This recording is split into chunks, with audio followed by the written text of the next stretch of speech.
Let me just say this plain. If you can't sit still without feeling guilty, or your rest feels like wasted time, and every single day that ends, you think about what you didn't do, how you didn't do enough, that's not healthy productivity. That's toxic productivity. And the thing is, it's not always ambition driven like you might think. Most of the time, it's a scarcity mindset behind it. That quiet fear that if you stop moving, you'll fall behind, that you'll never have enough, whether it's enough time, enough money, enough success, or maybe just even enough worth.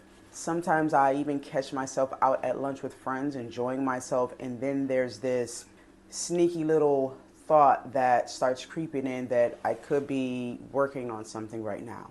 Maybe I didn't finish a draft, or I didn't finish researching something that was really interesting to me. It's like I'm losing time. That's how I feel. But in a balanced reality, what I'm doing in that moment is benefiting me, just in a different way. If this sounds familiar, stick with me because we're about to unpack what toxic productivity really is, where it comes from, and how to finally break free of it. Let's go and be brave. I first came across the phrase toxic productivity about 10 years ago. And one of the teachers I worked with posted an IG reel about it. And when I looked at this, it hit me like a ton of bricks because I saw myself all over this reel. I just didn't know that they had a label to it, right? Toxic productivity isn't just about working hard. It's when being busy replaces being purposeful, and it's not always known. It's when your to-do list becomes your identity. Tasks become your identity, and exhaustion sort of feels like an achievement, although we don't admit it. If we're being very real, our culture glorifies this. No days off, rise and grind. Even social media pressures us into curating hustle reels like proof we're not falling behind. We're keeping up with the Joneses, if you will. But here's what's underneath all that scarcity mindset. There's scarcity of time. If I don't do everything right now, I'll fall behind. Scarcity of money and resources. If I say no, I may never get another chance. Scarcity of self-worth. If I'm not constantly achieving, who am I? Am I even doing my purpose here on the earth? Quick pause. If more than two of those sound familiar, you're not alone. Drop the one that hit you the hardest in the comments, and I guarantee someone else will feel the exact same way. And that's how we build a space where it's okay to say, yeah, me too, right? I did feel like I do that. It's okay. But where does all of this toxic productivity start? Nobody wakes up one morning saying, I want to be exhausted forever. Let's dig into the root of it all. Some of this comes from how we were raised. Maybe you heard hard work is survival, rest is laziness, or maybe you just watched your parents hustle endlessly because that's what they had to do. They had no choice. But what was survival for them has turned into self-destruction for us. It's not good for us. We might have choices at this present time. And then on top of that, add social media comparison. Everybody announcing new wins, launches, side hustles, and suddenly you feel like you're behind in a race you never even signed up for. You have no name tag, you have no number, you didn't pay the entry fee. You didn't ask to be there. Growing up in my house, and maybe yours, sitting down during the day looks suspicious. Okay? If you weren't working, you weren't contributing. And that carried into adulthood. So that scarcity culture, it convinces you that unless you are always doing more, you'll never be enough. It's lying to you right in your face. But here's what helped me step back. A faith reminder. Life isn't about extremes. It's about balance. If you're burning out, you're probably living at an extreme level and providing extreme circumstances for yourself. And nothing grows well in extremes. Think about it. Crops don't grow in winter. So why do we expect our lives to thrive in a constant overdrive? The problem is toxic productivity feels safe at first. You think, if I just keep going, I'll get there. But it's like a treadmill. Sort of, you sweat, you're exhausted, but you're still actually going nowhere. That cost is heavy. And we're talking about your health. Burnout becomes your baseline. You don't know anything other than that. You don't know anything other than that exhausted feeling as an indicator of your completion. Stress wrecks your sleep. You find yourself waking up in the middle of the night, or you can't go to sleep well. Your mood, maybe you are going off on everyone, short-tempered. Your body, you start to feel aches and pains and things you just like, well, when did I get that? You have a crick in your neck, or something going on with your hip. The cost can affect your relationship. You're there physically, but mentally you're checked out. Your kids, your spouse, your friends, they notice when you're never really present. Just your body is there. And then also to your creativity. Busyness kills clarity.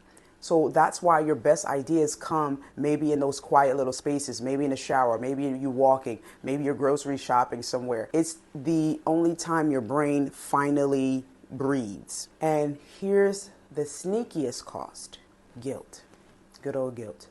You start feeling guilty for resting, guilty for saying no, guilty for not doing enough, even though enough doesn't exist in this particular mindset. That guilt is the chain that keeps you stuck. And you're just there, unable to break free, because when you're not aware, maybe. And if you are aware, maybe you don't know what to do, right? So let's talk about that mindset connection a little bit more. You don't fix productivity by doing more. You fix it by thinking differently and letting yourself breathe again. Toxic productivity is just a symptom. Scarcity is the disease. I want you to think about it like that. Scarcity says there's never enough time. So what do? We rush. Scarcity says there's never enough money. What do? You take on everything, maybe some extra jobs, side hustles, extra shifts. Scarcity says you're never enough.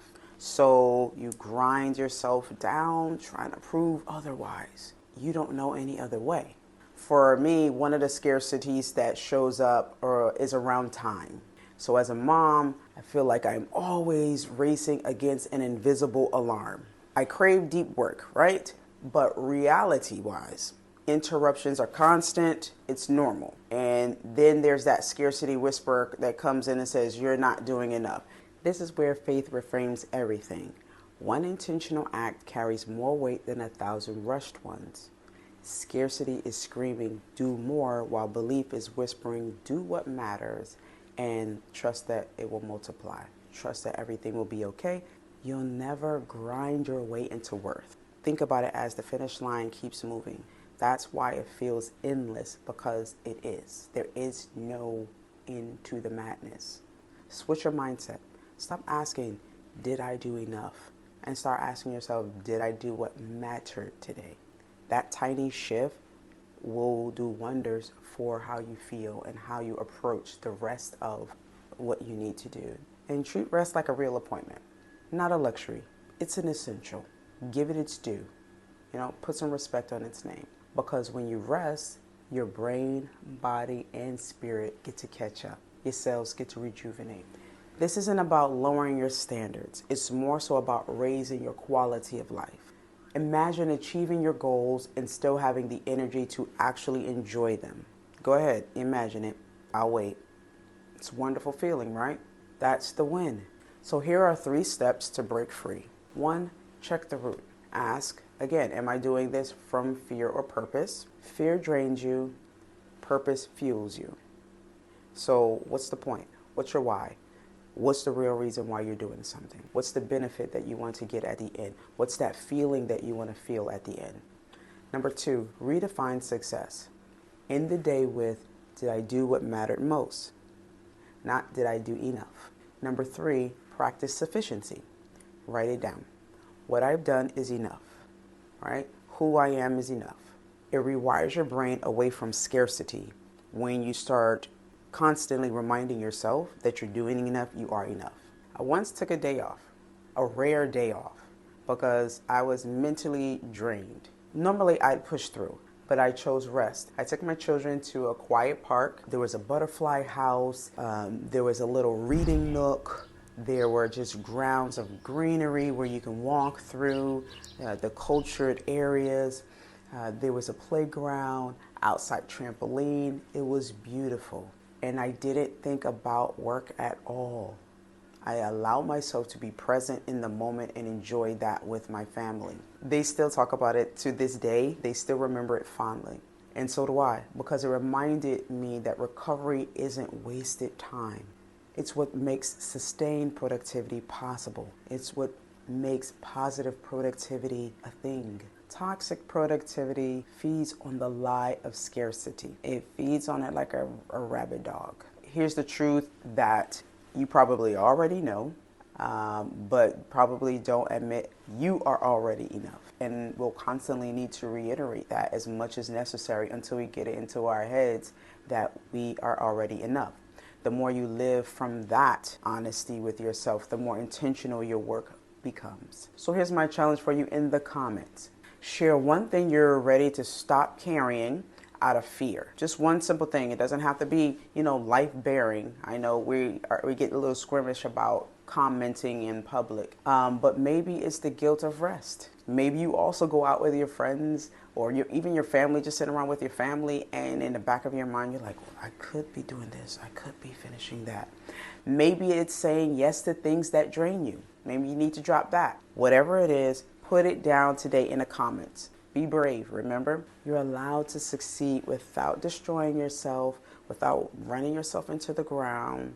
It's not weakness. It's a strength and it's wisdom.